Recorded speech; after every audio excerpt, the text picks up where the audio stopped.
کہ کئی سال پہلے کی بات ہے، یہاں ہمارے اجتماع ہوتا تھا، ابھی نومبر میں اجتماع آ رہا ہے، تو اس وقت اپنا عمران خان صاحب ابھی بنے نہیں تھے،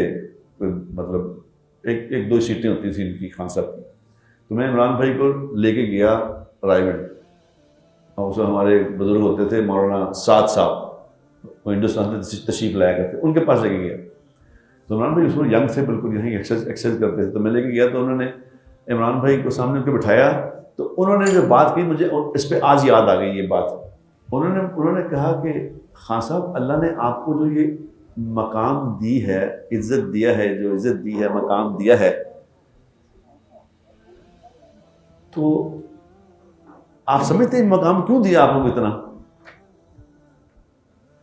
تو عمران بھائی بڑے خاموش ہو گئے، جی اس لیے، تو انہوں نے کہا عمران بھائی میں آپ کو بتانا چاہتا ہوں اللہ نے آپ کو فیم دی ہے، اللہ نے آپ کو بڑا کرکٹر بنایا ہے، اللہ نے آپ کو نام دیا ہے، اب آپ سیاست میں آ گئے ہیں، اللہ آپ کو یہاں بھی عزت دے، تو یہ عزتیں جو اللہ عطا فرماتا ہے، جو پوسٹیں عطا فرماتا ہے، یہ آخرت بنانے کے لیے دیتا ہے اللہ، یاد رکھنا، کہ مجھے اب 25 سال پہلے کی بات یاد آ گئی، تو اس سے آخرت بنانا، عزت تو اللہ ہی دیتا ہے، کسی کو بڑا کسی کو چھوٹا بناتا ہے اللہ،